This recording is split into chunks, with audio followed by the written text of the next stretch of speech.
పరబ్రహ్మణే నమః. గత 2 ఎపిసోడ్లో మనం మొదటి ఎపిసోడ్లో ఉపనిషత్ వైభవం గురించి, ఆ తర్వాత ఉపనిషత్తుల ప్రాశస్త్యం గురించి తెలుసుకొని ఈరోజు మూడోదిగా చివరిగా ఉపనిషత్తుల సారం అంటే ఏందో తెలుసుకుందాం.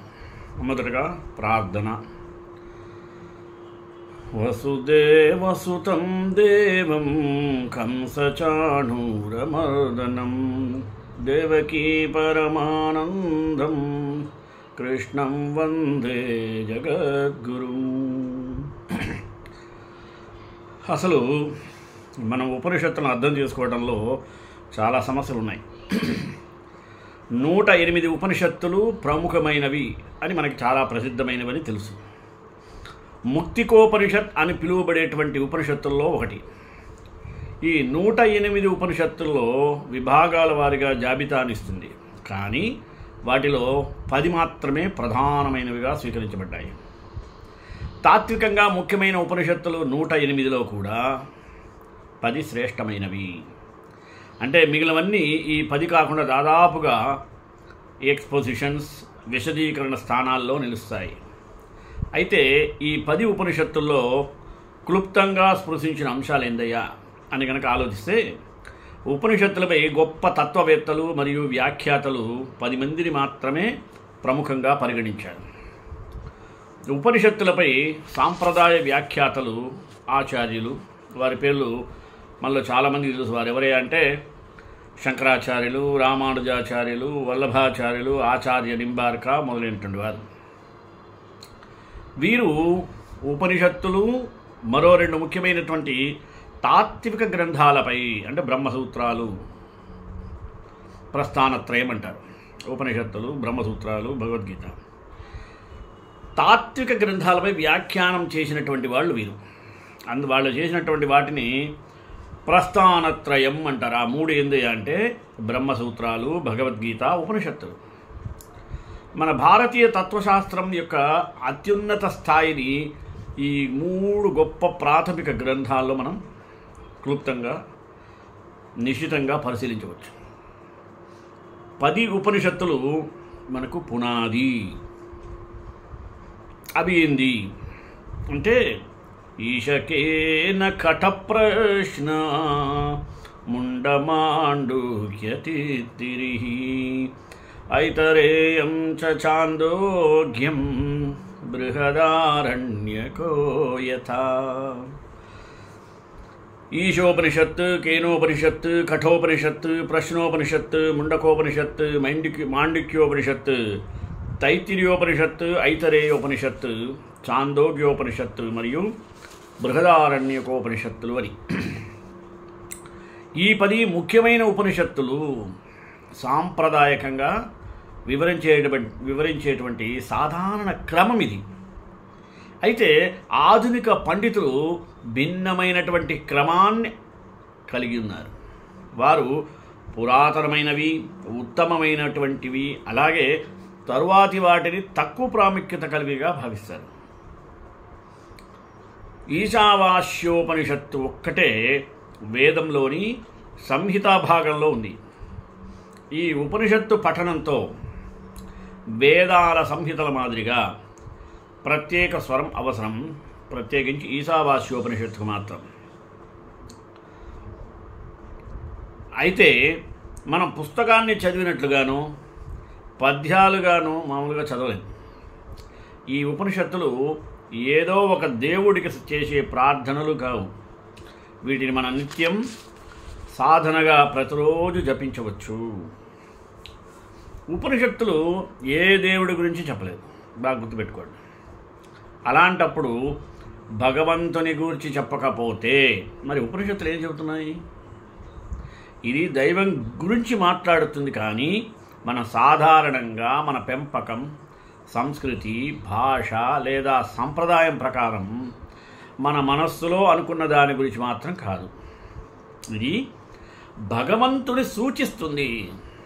అయితే దేవుని భావన, ఇతర మతపరమైనటువంటి రూపాలను, ప్రపంచంలోని వివిధ ఈజంల పేరుతో దేవుని ఉనికిని అదనంగా మరియు ఏకకాలంలో ఇతర విషయాలను కలిగి ఉంటాయి. అవి ఏది చేయాలి, ఏది చేయకూడదు, ఈ చేయవలసినవి మరియు చేయకూడనివి ప్రపంచంలోని ప్రతి మతం యొక్క ఆకృతిని నింపుతాయి.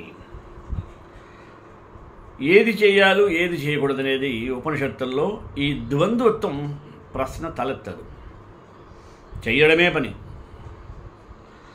ఉపనిషత్తులో మనం ఎదుర్కొనేటువంటి భగవంతుని భావన లేదా అంతిమ వాస్తవికత, అది భగవంతుని గురించి మన అతీంద్రియ భావన నుండి చాలా భిన్నంగా ఉంటుంది. మనం ఎల్లప్పుడూ ఆకాశం వైపు చూస్తాం. అట్లా మన అరచేతులు మడవండి, వినయంగా ఒక దైవానికి ప్రార్థన చేస్తే అది కళ్ళకు కనిపించదు, కానీ మనకు పైన బహుశా మనకు చాలా దూరంగా ఉంటుంది. మనం భగవంతుని చేరుకోవాలంటే లక్షల జన్మలెత్తా అని చెప్పినప్పుడు ఒక్కోసారి దూరం లెక్కలేనట్లుగా అనిపిస్తూ ఉంటుంది. మనకు మరియు భగవంతుని మధ్య దూరం అనే ఈ భావనతో పాటు భగవంతుని పొందడం యొక్క భవిష్యత్తు అనే భావన కూడా ఉంది. ఉపనిషత్తులు ఈ అంశాన్ని తీసుకుంటాయి. భగవంతుడు సర్వాంతర్యామి కదా, అన్ని చోట్ల ఉన్నాడు. ఖచ్చితంగా ప్రాథమికమైనటువంటి సత్యం ఇదే. సర్వశక్తివంతుడైనటువంటి భగవంతుడు ఒక స్తంభంలో నరసింహునిగా దర్శనమివ్వడంపై భాగవతంలోని ప్రహ్లాదుని కథను మనం పిల్లలకి వివరిస్తాం. దేవుడు ప్రతి చోట ఉన్నాడని ఇది అందరికీ ఆమోదయోగ్యముగా ఉన్నదనుట యథార్థమే. ఇందుగలడందు లేడని సందేహమూలదు చక్రి సర్వోన్నతగతుడు ఎందెందు వెదిగి చూసిన అందందు గలడు దానవాగ్రిని వింటే అని ప్రహ్లాదుని పద్యంలో భగవంతుడు సర్వాంతర్యామి, ప్రతి చోట నిబిడీకృతమై ఉంటాడు. ఎప్పుడు ఎక్కడ పిలిచినా తాను ప్రత్యక్షమవుతాడు. కానీ అది భక్తుని యొక్క నిస్వార్థమైనటువంటి అంతఃకరణ శుద్ధితో కోరుకునేటువంటి సాక్షాత్కారం వల్లనే. కానీ ఆధ్యాత్మిక అన్వేషణకు ఉపనిషత్తులు సత్యమని ప్రకటిస్తాయి. అలాగే ప్రతి చోట దేవుడు తప్ప మరేమీ లేదు, భగవంతుడు తప్ప మరేమీ లేదని చెప్పాలంటే మనం చూసేటువంటి ప్రతి దానితో భగవంతుణ్ణి, దైవత్వాన్ని మరియు భగవంతుణ్ణి చూడగలగాలి. ఇప్పుడు గుర్రం యొక్క చెక్క ప్రతిరూపం కనిపించిందనుకోండి, పిల్లవాడు ఏం చేస్తాడు? గుర్రాన్ని మాత్రమే చూస్తాడు. బాగా గుర్తుపెట్టుకోండి, వాడికి గుర్రం కనబడుతుంది. కానీ అనుభవజ్ఞుడైనటువంటి వడ్రంగికి గుర్రం వెనుకున్నటువంటి చెక్కను చూడగలుగుతాడు. గుర్రం మన ముఖంలోకి చూస్తూ ఉండిపోతూ ఉంటుంది. అయితే దర్శకుడు ఉపనిషత్తుల ప్రకారం ఆత్మను మాత్రమే చూస్తాడు. అక్కడ ఆత్మ ఏందంటే చెక్క. ఎందుకంటే ఆత్మ అనున్నది ప్రతి దానిలో అంతర్లీనమైనది వాస్తవికత. అలాగే ఉపనిషత్తులలో ఋషుల యొక్క విస్తృతమైనటువంటి మాండలిక వాదనలు, పోటీ ఉపన్యాసాలు, రెచ్చగొట్టేటువంటి సంభాషణలు, ఆధ్యాత్మిక అనుభవాల స్మృతులను బహిర్గతం చేయడం లాంటి అనేక ప్రశ్నలు, ఆ ప్రశ్నలు ప్రతిదానికి వైవిధ్యమైనటువంటి సమాధానాలు, సత్యాన్వేషణలు, ధ్యాన శోధనలు, సారూప్యతలు మొదలైనవి కలిగి ఉంటాయి. ఉపనిషత్తుల జ్ఞానులు మనకు సందేశాన్ని అందించడానికి అనేక పద్ధతులను ఉపయోగించారు. ఆధునిక పండితులు బ్రహ్మం మరియు ఆత్మ యొక్క ఆలోచనలను విస్తృతంగా పరిశీలించారు. అవి విశ్వంలో రెండు వస్తువులు అనుసంధానించబడి క్రమ పద్ధతిలో వ్యవస్థీకృతమై ఉన్నాయి. ఈ భావనలు ఉన్నాయే, ఇవి భారతీయ తత్వశాస్త్రాన్ని, వేదాంత శాస్త్రంపై గణనీయమైన ప్రభావాన్ని చూపాయి. ఆధునిక పండితులచే పూర్తిగా అన్వేషించబడ్డది.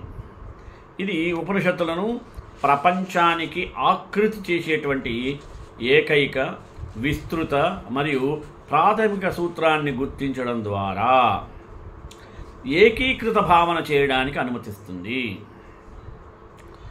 ఉపనిషత్తులు క్రమబద్ధమైనటువంటి అధ్యయనం ద్వారా మన నిజమైన గుర్తింపును కనుగొనడంలో మరియు నిజమైన కోరిక మరియు జీవితపు అంతిమ లక్ష్యం ఆత్మ యొక్క ముఖ్యమైన ప్రయాణాన్ని సాధించడంలో సహాయపడే జ్ఞానాన్ని మనం పొందవచ్చు. ఉపనిషత్తులు ముఖ్యమైనటువంటి అతి విలువైనటువంటి అనుభవాన్ని మరియు అంతర్దృష్టి యొక్క అదృష్టపు దుకాణం లాంటిది. ఉపనిషత్తులు సంస్కృత రచన యొక్క సారాంశము అని పిలుస్తారు. ఉపనిషత్తులు పూర్తి అంతరిక్ష సమాచారం యొక్క స్పష్టమైన భావిగా చూడబడతాయి. అలాగే జీవితంలో పనిని, శ్రేష్టతను మనం ఎలా అర్థం చేసుకోవచ్చో అవి నిర్ధారిస్తాయి. నిస్సందేహంగా ఉపనిషత్తులు సందేశం మరియు రహస్యం మధ్య సహేతుకమైనటువంటి భేదం అనేది ఉంది. వారి ప్రత్యేకమైనటువంటి సంస్కృత భాషలో వాటిని పరిశీలించే ఎవరైనా కూడా అదే విధమైనటువంటి శ్రేష్టతను పొందాలని ఆశిస్తారు. ఇప్పుడు మొదటగా ఈశావాస్యోపనిషత్తు. హిరణ్మయేన పాత్రేణ సత్యస్యాపిహితం ముఖం. తీవ్రమైనటువంటి తపస్సులో ఋషికి స్వరూప సందర్శనమైనప్పటికీ ఆ రూపము యొక్క జ్ఞానం తెలియాలంటే సత్యం యొక్క జ్ఞానం అవగతమవ్వాలి. ఆ జ్ఞానము తెలియాలంటే పరమేశ్వరుని యొక్క కృపా అనుగ్రహం వల్ల తప్ప ఇతరత్రా కాదు. సాధనలో ఉన్నటువంటి వ్యక్తి యొక్క భక్తి సమర్పణ భావాలతో ఈ విధంగా ప్రార్థిస్తూ మిరుమిట్లు గొలిపేటువంటి ఆ దివ్య జ్యోతి దర్శనం ఉందే, ఆ దర్శన భాగ్యం పొందిన బంగారు మూకుడుతో కప్పబడిన వృత్తాకారంలో వెదజల్లబడుతున్న కాంతి పుంజాలను దాటుకొని సత్యము యొక్క రూపాన్ని దర్శించలేక, ఓ పూష, విశ్వాన్నంతటిని పెంచి పోషించే సర్వశక్తి స్వరూపుడా, నీ తేజో కిరణాలే కదా ఈ సమస్త ప్రజల ఉత్పత్తికి కారణం. ప్రజాపతి కుమారులైన నీ కిరణావళిని ఉపసంహరించుకొని నీ సత్యస్వరూపాన్ని నాకు తెలిసేలా చేయి తండ్రి అని ఆ పరాత్పరుని శరణాగతి వేడితే తప్ప జ్ఞానము మోక్షం అనేది సాధ్యం కానే కావు. అలా అతని కృపాకటాక్షంతో జ్ఞాన మోక్షాలకు అర్హుడైనటువంటి వ్యక్తి తనకు తానుగా ఈ విధంగా సాధనాక్రమాన్ని వివరిస్తున్నారు. ఎలా? ఇలా చూడండి. ఓం వాయురనిలమమృతం అథేదం భస్మాంతం శరీరం ఓం క్రతో స్మర కృతం స్మర క్రతో స్మర కృతం స్మర. ప్రాణవాయువు బయటి గాలిలోని ఆక్సిజన్తో కూడిన వాయువులను ప్రాణాయామ క్రియల ద్వారా మధించినప్పుడు పుట్టిన ఉష్ణంలోనే మన శరీరంలోని పంచభూతాలు శుద్ధి కావించబడతాయి. తల్లి గర్భము నుండి తెచ్చుకున్న పంచభూతాత్మకమైనటువంటి శరీరం అగ్నిలో పుటం పెట్టబడుతుంది. అదే ప్రాణయజ్ఞం. మనం ఏ విద్యోపాసనతో ఈ స్థితిని పొందగలిగేవో దానిని స్మరించు. తిరిగి ప్రాణయజ్ఞం చేయి. చేసిన దానిని స్మరించు. ఈ ప్రాణయజ్ఞం ద్వారా యుగ యుగాల నుంచి, జన్మ జన్మల నుంచి మనతో మోసుకొని పోతున్నటువంటి కర్మలున్నాయే, అవి భస్మం చేసి నన్ను మంచి మార్గంలో నడిపించవయ్యా ఓ పరాత్పరా, ఓ ఆ పరమాత్మకు మరో రూపమైనటువంటి ఓ అగ్నిదేవా అంటూ ఈ ఉపనిషత్తు ముగిస్తుంది. ఏది? ఈశావాస్యోపనిషత్తు. ఇంతటి పరిశీలనాత్మకమైనటువంటి సాధనాపరమైనటువంటి ఉపనిషత్తు కేవలము మన పూర్వజన్మ సుకృతం వలన మాత్రమే దొరికింది. రెండవది కేనోపనిషత్తు. దేవతల యొక్క అహంకారాన్ని నిర్మూలించడానికి బ్రహ్మ యజ్ఞ రూపంలో ప్రకటింపబడ్డాడనే కథతోనే కేనోపనిషత్తు సమస్తానికి ఆ భగవంతుడే ఆశ్రయం కావడం వలన అతనికి సంబంధించిన జ్ఞానం అతని దయ వలన మాత్రమే లభ్యమవుతుంది అని నిరూపించడాన్ని తెలుసుకోవాలి. కేనోపనిషత్తు జ్ఞాని అయినటువంటి గురువు, శ్రద్ధాళుడైనటువంటి శిష్యుడి మధ్యన జరిగినటువంటి సంవాద రూపంలో ఉంటుంది. ప్రశ్నించడం సత్యాన్వేషణలో ఒక ప్రధాన భాగమని, ఆ ప్రశ్న ద్వారానే సత్యశోధన జరుగుతుందని ఉపనిషత్తుల యొక్క ఆవిర్భావం నాటి నుండే మన మహర్షులు గుర్తించారు. భగవద్గీతలో చూసినట్టయితే ప్రతి అధ్యాయం చివర శ్రీ కృష్ణార్జున సంవాదే అని సంవాదం గురించి చెప్పడం ద్వారా ఏకపక్షంగా చెప్పిన గ్రంథం కాదని, ప్రశ్నోత్తరాల ద్వారా సత్యావిష్కరణ చేసిన గ్రంథమని మనకి ఇట్టే తెలిసిపోతుంది. మరొకటి, అసలు కేన అంటే ఎవని చేత అనే ప్రశ్నతో మొదలవటం వల్ల ఈ ఉపనిషత్తుకు కేనోపనిషత్తు అని ప్రసిద్ధమైంది. చాందోగ్య కేనోపనిషత్తుల సామవేదానికి అతి ముఖ్యమైనటువంటి పరిశిష్టాలు. కేనోపనిషత్తు సామవేదంలోని తలవకార బ్రాహ్మణలో అంతర్భాగంగా ఉంది కనుక దీనికి తలవకారోపనిషత్తు అని కూడా పేరు కలదు. కేనోపనిషత్తులో అత్యంత ఆసక్తికరమైన విషయం ఏం తెలుసా? అది చేసినటువంటి సూక్ష్మమైనటువంటి మానసిక విచారణ. ఈ విచారణ ఎంతో స్ఫూర్తిదాయకంగా సాగి శ్రద్ధగా దానిని అనుసరించిన వారిని చివరకు తురీయపు సింహద్వారానికి చేరేటట్టు చేసింది. చిన్నదే అయినప్పటికీ ఈ ఉపనిషత్తుల విలువ మాత్రం అపారమైనది. ఈ ఉపనిషత్తు 4 విభాగాలుగా విభజింపబడినది. మొదటి 2 భాగాలు సంవాద రూపంలో ఇంద్రియ దర్శన విచారణ ద్వారా ఆత్మతత్వాన్ని ఎలా చేరుకోవాలో వివరించాయి.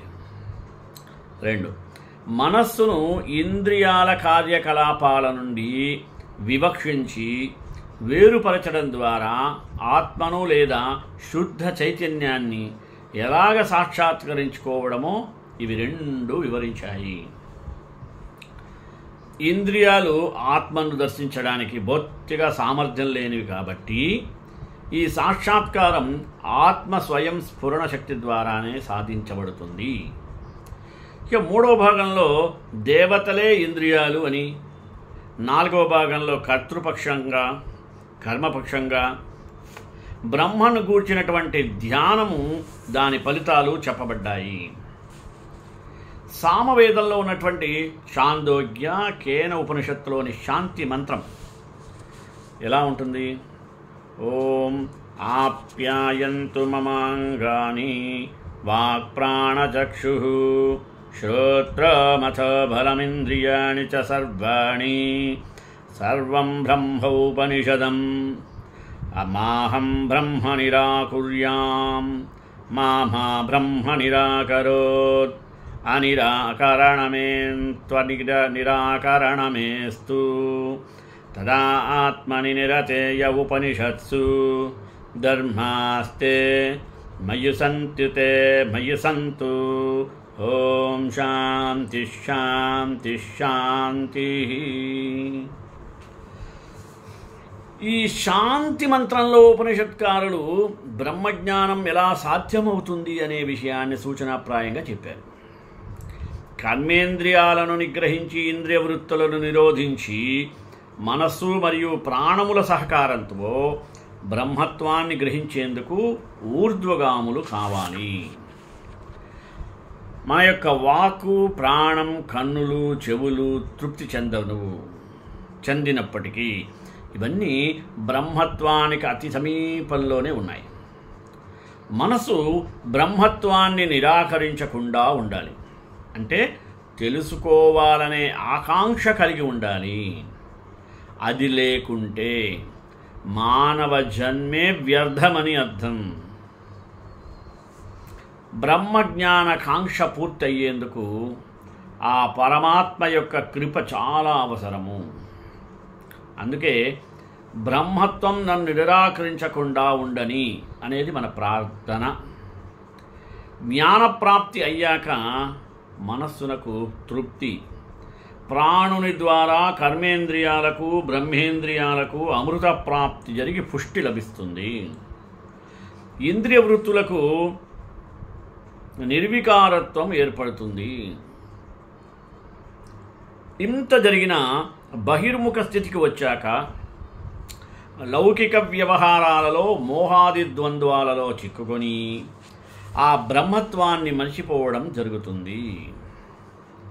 ఇది సహజమని అనుభవంతో గ్రహించే జ్ఞానులున్నారే, వాళ్ళు నేను బ్రహ్మత్వాన్ని నిరాకరించకుండా ఉందునుగాక అన్నారట.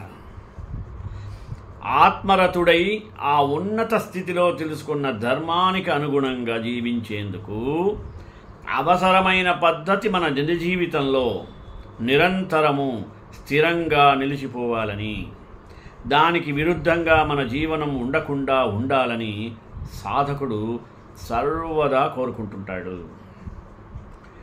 ఆత్మరతునిగా అయిన తరువాత సత్యాన్ని అర్థం చేసుకొని సత్యాన్ని దర్శించడం వలన ధర్మం నాలో చిరకాలం నిలువని, నాలో నిరంతరం ధర్మం ఉండేటట్టు అనుగ్రహించు. ఈ శాంతి మంత్రం యొక్క అర్థాన్ని 1-2 సార్లు కనుక చదివి అర్థం చేసుకోవడం ప్రయత్నించాలి. తమ యొక్క మానసిక చంచలత్వం వలన బ్రహ్మజ్ఞానాన్ని పొందిన సత్పురుషులు కూడా మాయలో పడిపోయి సాధారణ స్థితి కన్నా క్రింద స్థాయికి జారిన వారు ఉన్నారు. అందువలన ఆ భగవంతుని యొక్క కృప వలన నేను బ్రహ్మత్వాన్ని నిరాకరించకుండా ఉందునుగాక, నన్ను బ్రహ్మత్వం నిరాకరించకుండా ఉండుగాక అని సాధకులు ఎల్లవేళలా ప్రార్థిస్తూ ఉండాలి. ఇక మాండూక్య ఉపనిషత్తు ప్రాపంచికతలో ముంచివేసే విషయాలు, ఉన్నత జీవితానికి ప్రేరణనిచ్చే విషయాలు మనుష్యులను సమీపిస్తాయి. వాటిలో ఉన్నతమైన వాటిని ఎన్నుకోవడానికి మన ఇంద్రియాలకు శిక్షణ ఇచ్చే క్రమంలో దేవతల యొక్క సహాయాన్ని అర్థిస్తూ చెప్పే మంత్రం ఇది. ఆధ్యాత్మిక విద్యను అధ్యయనం చేయడంలో అవరోధాలు కలుగకుండుగాక అని భగవంతునికో ప్రార్థన. ఓం భద్రం కన్నేభిః శృణుయామ దేవాః భద్రం పశ్యేమాక్షభిర్యజత్రాః స్థిరైరంగైస్తుష్టువాగం సస్తనూభిః వ్యశేమ దేవహితం యదాయుః స్వస్తి న ఇంద్రవృద్ధశ్రవాః స్వస్తి నః పూషా విశ్వే దేవా వేదాః స్వస్తి నస్తాక్ష్యో అరిష్టనేమిః స్వస్తి న బృహస్పతిర్దధాతు. ఓం శాంతి శాంతి శాంతి శాంతి. ఓ దేవాది దేవతలారా, మా చెవులు ఎల్లప్పుడూ శుభాన్నే అనగా జ్ఞానప్రదమైనటువంటి ఓంకారాన్నే ఎల్లప్పుడూ వినుగాక. మా కళ్ళు ఎల్లవేళలా శుభాన్నే అనగా ఆ బ్రహ్మత్వాన్నే చూస్తూ స్థిరంగా ఉండుగాక. ఈ సమస్త అవయవాలు స్థిరమై సంతృష్టిని పొంది అభ్యుదయాన్ని ఇచ్చుగాక. ప్రాచీన గురువులచే శాస్త్రాలలో వర్ణింపబడిన దేవేంద్రుడు ఇంద్రియాలకు అధిపతి. సర్వజ్ఞుడైన సూర్యభగవానుడు మనకు అభ్యుదయాన్ని కలుగజేసి అమృత వృష్టిని జరుపని. అరిష్టాలను నివారించే తార్క్ష్యుడు అనగా గరుత్మంతుడు మనకు అభ్యుదయాన్ని కలిగించుగాక. మా బ్రహ్మవర్చస్సును పాలించే గురువు మాకు శాస్త్రాధ్యయనంలో సత్యానుష్ఠానంలో అభ్యుదయాన్ని చూపి ఇచ్చి దయచూచెదరుగాక. దృఢమైన శరీరంతో ఆరోగ్యంతో ఉందుముగాక. భగవద్దత్తమైనటువంటి ఆయుష్ను సంపూర్ణముగా అనుభవింతుముగాక. ఆది భౌతిక ఆది దైవిక ఆధ్యాత్మిక తాపాలు ఉపశమించి శాంతి నెలకొనుగాక అన్నాడు. ఇప్పుడు మనం తాపత్రయాలు పడగరానాయన అంటారు. తాపత్రయాలంటే ఏం తెలుసా? మొదటిది అధిభౌతిక తాపత్రయము. అధిభౌతిక తాపాలు మనకంటే ఇతరులైన దారాపుత్రులు, ఇరుగు పొరుగువారు, కుక్కలు, దొంగలు మొదలైన వారి వలన కలిగేటువంటి తాపాలు. రెండవది అధిదైవిక తాపాలు అన్నాడు. భూమి మొదలైనటువంటి పంచభూతాల ప్రకోపం చేతను పిడుగులు, ఉరుములు, భూకంపాలు, సునామీలు వచ్చేటువంటి తాపాలు. మూడవది ఆధ్యాత్మిక తాపములు, మన శరీరంలోప కలిగేటువంటి ఆదివ్యాధుల వల్ల కలిగేటువంటి తాపాలు. ఈ 3 విధాలైనటువంటి తాపముల నుండి ఉపశమం లభించుగాక. ఐతరేయ ఉపనిషత్తు వెళుతున్నాం. ఈ ఉపనిషత్తు ప్రారంభంలో ఎల్లప్పుడూ సత్యాన్నే పలికే తమలో ఆ పరమాత్మను ప్రత్యక్షము అని ప్రార్థిస్తుంటారు. ఏమని? ఓం వాగ్మే మనసి ప్రతిష్ఠిత మనో మే వాచి ప్రతిష్ఠితం ఆవిరావిర్మ ఏధి వేదస్య ఆణీస్థః శ్రుతం మే మా ప్రహాసీః అనేనాధీతేనాహోరాత్రాన్ సందధామి ఋతం వదిష్యామి సత్యం వదిష్యామి తన్మామవతు తద్వక్తారమవతు అవతు మాం అవతు భక్తారం అవతు భక్తారం. ఓం శాంతి శాంతి శాంతి. నా వాక్కు కంటే ప్రాణాయామ ప్రక్రియలో జనించే శబ్దము మనస్సులో ప్రతిష్ఠితమగుగాక. అదేవిధంగా మనస్సు కూడా ఆ వాక్కు శబ్దంలో ప్రతిష్ఠితమవని, ఆ శబ్దము మరియు మనస్సు ఏకమై సత్య జ్ఞానములను పొందుగాక. ప్రకాశమానమైనటువంటి ఓ పరమాత్మ, నాలో జ్ఞానజ్యోతివై ప్రకాశించదవుగాక. నేను తత్వకాంక్షిణై తపస్సుతో అహోరాత్రములు అనుసంధానము చేస్తాను. బుద్ధికి గోచరమైనటువంటి ఋతమునే అనగా కన్నులతో చూచిన సత్యమునే పలుకుతాను. యావత్ సృష్టికి వెనుక ఉండేటువంటి సూత్రమును ఆంతర్యములో తెలుసుకొని సత్యమునే పలుకుతాను. ఆ సత్యమే నన్ను కాపాడుగాక, నా గురువును కాపాడుగాక, నా గురువులను నన్ను సదా కాపాడుతూ ఉండుగాక. ఈ శాంతి మంత్రం ఎంత గొప్పదైనదంటే ఋతానికి సత్యానికి వ్యత్యాసాన్ని వివరిస్తూ వాటి మహత్తు తెలియజెప్పింది. తర్వాత ఐతరేయోపనిషత్తు. అసలు ఈ ఉపనిషత్తు మొదలవుతూనే మొదటి మంత్రంలో సృష్టికి పూర్వమున్నటువంటి 3 విషయాలను ప్రస్తావించింది. ఓం ఆత్మా వా ఇదమేక ఏవాగ్ర ఆసీత్ నాన్యత కించన విశ్వత్ స ఈక్షత లోకాన్నుసృజా ఇతి. సృష్టి ఆరంభంలో పరమాత్మ ఒకడే ఉన్నాడు. కనురెప్పలు అల్లార్చే అనగా స్పందించే శక్తి మరే ఇతర ఏ ప్రాణి ఆ సమయంలో లేదు. అప్పుడు ఆ పరమాత్మ నేను అన్ని లోకాలను సృష్టిస్తాను అని సంకల్పించాడు. అంటే ఆత్మావా ఇదమేక ఏవాగ్ర ఆసీత్. సృష్టికి పూర్వమున్నది ఆ పరమాత్మ ఒక్కతే. నాణ్య కించన్నమిషత్. కనురెప్పలార్పుతూ కార్యకలాపాలు చేసే ఏ ఇతర వస్తువు లేదు. స ఈక్షిత లోకాన్నుసృజా ఇతి. విశ్వసృష్టి రచన చేస్తాను అని ఆత్మం సంకల్పించాడు. ముండకోపనిషత్తులో వెళ్ళిపోదాం. ఇది కూడా అథర్వవర్ణ వేదానికి చెందినదే. ఈ ఉపనిషత్తు కూడా భద్రం కన్నేభిః అనే శాంతి మంత్రంతోనే మొదలవుతుంది. శిరోజాలు అహంకారాలకు ప్రతీకలని, శిరోముండనంతో అహంకార మమకారాలను త్యజించినటువంటి సన్యాసులకే బ్రహ్మ విద్యను అభ్యసించే అర్హత ఉంటుందని సూచనగా ఈ ఉపనిషత్తుకు ముండకోపనిషత్తు అని పేరు వచ్చిందంటారు. ఈ ఉపనిషత్తులోని ఆఖరి మంత్రంలో శిరోముండనం చేయించుకొని శిరోవ్రతం చేసేవారే ఈ ఉపనిషత్తుని అధ్యయనం చెయ్యాలి అని చెప్పారు. బహుశా దీనివల్ల కూడా ముండకోపనిషత్తు అని పేరు వచ్చి ఉండవచ్చు. ఆ అథర్వుడు అంగిరుడు భరద్వాజ వంశానికి చెందిన సత్యవాహనుకు ఉపదేశించారు. ఆ సత్యవాహనుడు అంగీరసునకు ఉపదేశించారని, ఈ గురు పరంపర మొదటి 2 మంత్రాల్లో వివరించాం. ఈ ఉపనిషత్తుల్లో గురువు అంగీరసుడు బ్రహ్మమానసపుత్రుడు, మహాతేజస్వి, తపోనిష్టత కలిగిన తాపస్వి. కర్దమ ప్రజాపతి కుమార్తె శ్రద్ధను పెళ్లి చేసుకున్నాడు. వీరికి 7 కొడుకులు, 7 కుమార్తెలు, కేవలము 14 మందే.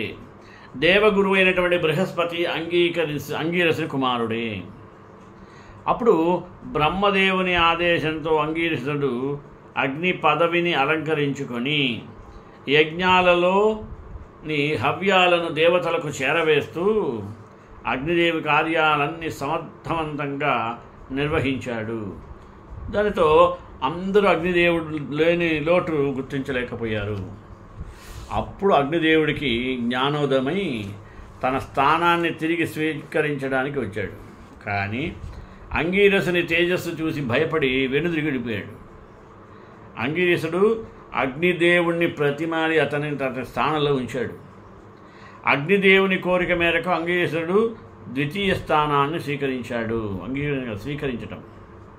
ఇందులో 3 ముండకాలు అంటారు. ముండకాలంటే అధ్యాయాలు అంటారు.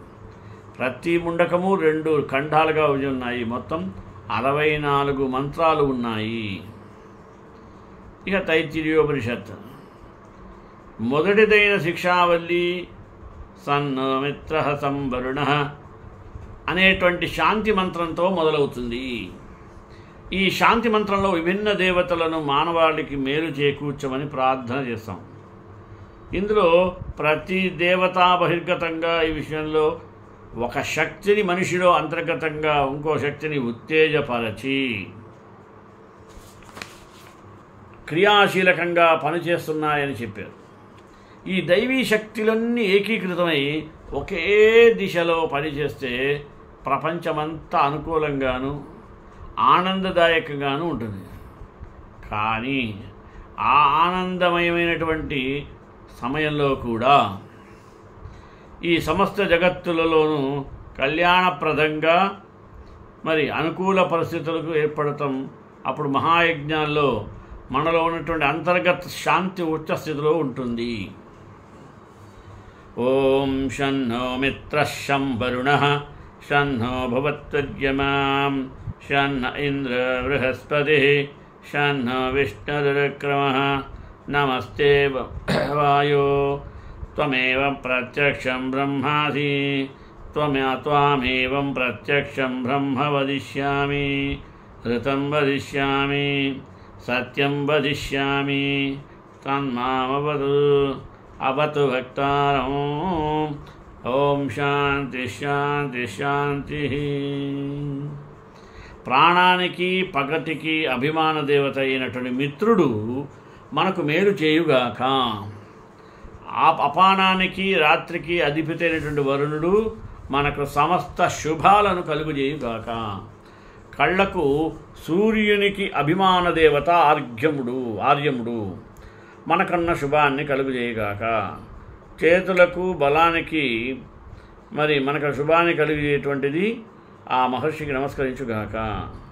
అతలే చేతులకు బలానికి అభిమాన దేవత ఇంద్రుడు మనకు మేలు చేయుగాక. వాక్కుకు బుద్ధికి అధిదేవత బృహస్పతి మనకు సమస్త శుభాలను వసంగుగాక. ఆకాశతత్వమునకు అభిమాన దేవత మరియు వికార దేవత అనేది విష్ణువు తప్ప వేరే ఎవరు ఉంటారు కనుక అది ఏ ప్రాణశక్తిని ఉద్దింపజేయలేదు. గుర్తుపెట్టుకోవటం ఉద్దేశం ఇది పరంపర, ఉపనిషత్తుల పరంపరలో వచ్చేది తప్ప సొంతంగా ఉండేది కాదు. అలాగే దీనిలో అనేక విషయాలు క్లుప్తంగా చెప్పబడింది. ఇక మనం చూసినట్టయితే చివరిగా బృహదారణ్యకోపనిషత్తు వెళదాం. ఈ ఉపనిషత్తు నిజానికి అతిపెద్ద ఉపనిషత్తు. దాని 3వ అధ్యాయం గొప్ప జనకుని సభలో జరిగిన సెమినార్ వంటి చర్చను వివరిస్తుంది. దీనిలో యాజ్ఞవల్క్యుడు విజేతగా బయటకు వస్తాడు. అతని వ్యతిరేకంగా ఉద్దాల, అశ్వాల, అర్ధభాగ, ఉష్ణస్తు మరియు మరెన్నో దిగ్గజాలు ఉన్నారు. జనకరాజు ఈ బ్రహ్మవాదులందరినీ ఒక యజ్ఞానికి ఆహ్వానించాడు. అతను 1000 గోవులను కేటాయించినట్టు ప్రకటించడం ద్వారా వారిని చర్చకు రప్పించాడు. అదే ఉపనిషత్తుల్లోని మరొక సందర్భంలో అదే యాజ్ఞవల్క్యుడు తన మైత్రేయునికి ఇవన్నీ మరింత విపులంగా వివరించాడు. సంభాషణ ఆత్మల యొక్క తత్వంపై, ద్వంద్వత్వంపై పోయింది. చివరిగా ఉపనిషత్తులు ఒక వాస్తవిక సత్యం, ఇది ఒక సిద్ధాంతాన్ని ఏర్పరుస్తుంది. ఆచరణాత్మక జీవనానికి ఉపనిషత్తులు ప్రాథమిక మానవ దర్శకం వలె ఈ విధంగా ఉపనిషత్తులు మనకి సమదర్శిగా ఉంటూ జ్ఞాన మార్గాన్ని సూచిస్తుంది అని తెలియజేస్తూ శ్రీకాంతాయ కళ్యాణ నిదేనాం శ్రీ వెంకట శ్రీనివాసాయ మంగళం మంగళాశాసనమై మదాచార్య పురోగమై సర్వైశ్చ పూర్వైరాచార్య సత్కృతాయాస్తు మంగళం.